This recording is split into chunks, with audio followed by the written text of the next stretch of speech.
Saya merupakan perwakilan dari kelompok 6A2B. Di sini saya akan presentasikan mengenai stimulan sistem saraf pusat. Sistem saraf pusat adalah obat yang dapat merangsang cerebrum medulla dan sumsum tulang belakang. Prinsip kerjanya itu adalah di mana obat ini akan merangsang sistem saraf pusat.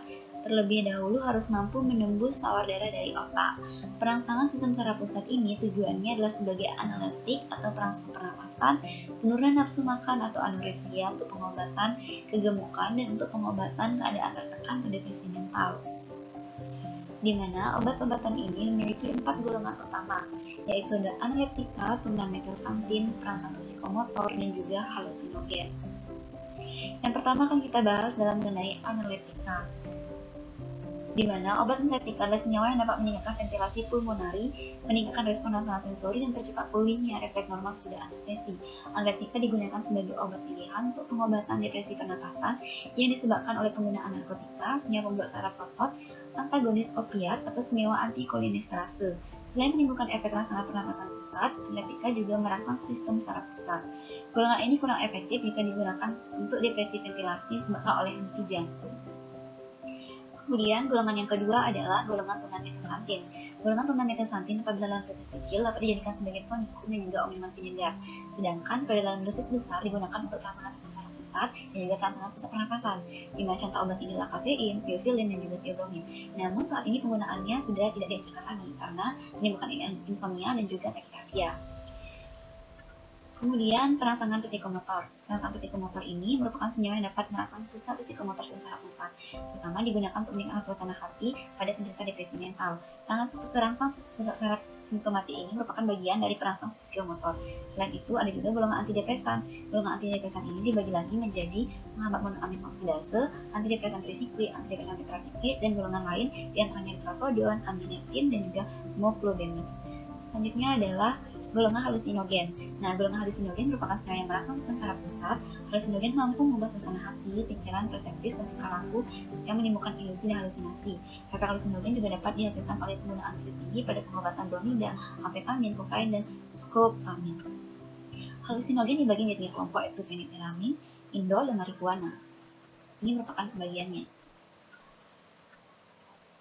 Kemudian sekarang kita dilanjutkan dengan aspek farmakokinetik dan farmakodinamik stimulan sistem saraf pusat pada beberapa obat, di mana di analeptika kita ambil contoh yaitu niketamid, di mana niketamid memiliki profil farmakodinamik yang dapat bekerja sebagai perangsang pernapasan medula, tetapi untuk mekanisme belum diketahui secara pasti. Namun niketamid umumnya dapat digunakan untuk pengobatan depresi pernapasan yang disebabkan oleh penekanan sistem saraf pusat, di mana niketamid menstimulasi pernapasan dengan obat menginduksi stimulasi CNS secara umum, di mana farmakokinetiknya itu dia diasosiasi melalui vena atau intramuskular, kemudian masuk ke dalam peredaran darah, dan niketamid lebih efektif jika digunakan dalam pemberian rute intravena. Kemudian dilanjutkan dengan golongan tumenametilsantin. Kita di sini ambil contoh dari kafein, di mana kafein sendiri memiliki farmakodinamik yang hampir sama dari dua golongan lainnya, tiofilin dan tiobromin, di mana mekanisme kafein menghambat enzim nukleotida siklik fosfodiesterase, di mana mengkatalis pemecahan dari AMP siklik menjadi 5-AMP dan GMP akan diubah menjadi 5-aksen GMP.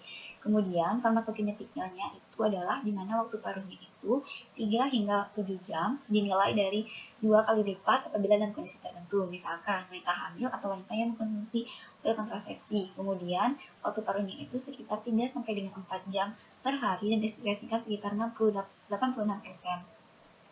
Kemudian selanjutnya adalah perangsang psikomotor. Kita ambil satu contoh, yaitu golongan dari perangsang pusat simpatomimetik, yaitu golongan amfetamin, di mana amfetamin bekerja pada struktur sistem saraf sistem perifer, di mana dianggap kombinasi dari pelepasan norepinefrin dari penyimpanan di terminal saraf androgenik dan langsung pada kedua reseptor alfa juga beta amfetamin yang berreaktif norepinefrin dan dopamin ke dalam neuron presinaptik, di mana farmakokinetiknya diabsorpsi dari saluran gastrointestinal. Amfetamin distribusikan secara luas ke seluruh tubuh dengan bantuan metabolisme berupa enzim KYP2D6.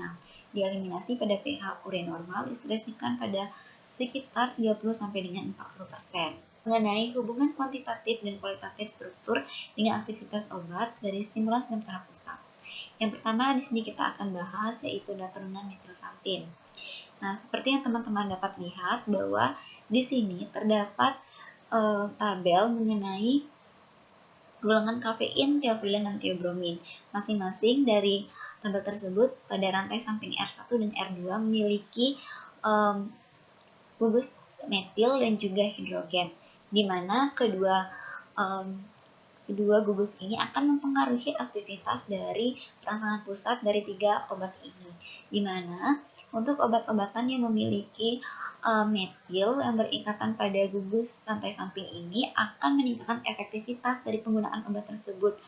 Contohnya di mana di sini kafein memiliki metil pada rantai R1 dan R2 jika dibandingkan dengan golongan lainnya yang hanya memiliki satu metil pada rantai sampingnya. Oleh sebab itu, kafein memiliki efektivitas yang lebih tinggi jika dibandingkan dengan golongan lainnya sebagai perangsang saraf pusat. Hal tersebut juga dapat dilihat pada tabel bagian bawahnya, di mana kafein angka 1 di sini menunjukkan aktivitas yang lebih tinggi daripada poin 3 dan juga poin 2, di mana kafein lebih aktif sebagai perangsang saraf pusat, perangsang pernapasan, dan juga perangsang otot rangka.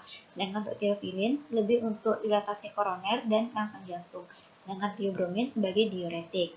Selanjutnya adalah perangsangan psikomotor, di mana di sini kita melihat di mana pada perangsangan psikomotor juga diperlihatkan mengenai rantai sampingnya dari R1, R2, R3, dan hingga R4, di mana hubungan struktur dan aktivitasnya adanya substitusi gugus metil pada gugus amin dapat meningkatkan aktivitas dari perangsangan pusat simpatomimetik, di mana adanya pengikatan N-alkil yang lebih besar dari gugus metil akan menurunkan aktivitas dari perangsang pusat simpatomimetik ini.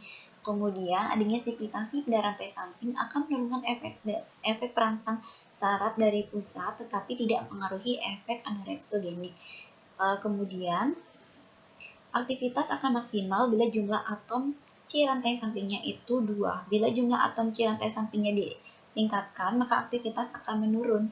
Reduksi cincin aromatik atau penggantian cincin aromatik dengan gugus alkil akan menghilangkan aktivitasnya. Selanjutnya dilanjutkan dengan golongan halusinogen, di mana struktur dan hubungan aktivitasnya itu dapat dilihat pada tabel. Apabila adanya percabangan metil pada rantai samping akan meningkatkan aktivitas perangsang sistem saraf pusat. Kemudian, adanya metoksilasi pada cincin bensen dapat meningkatkan aktivitas.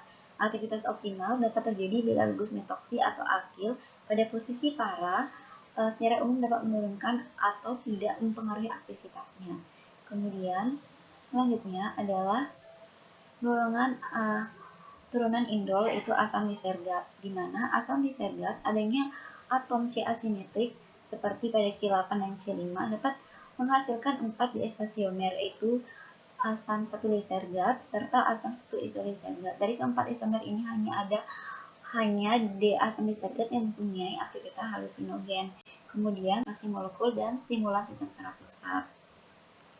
Yang pertama adalah turunan metilsantin. Modifikasi molekul kimia metilsantin, terutama tiofilin dengan siklodendenasi, menghasilkan turunan sistem pri atau tetrasiklik.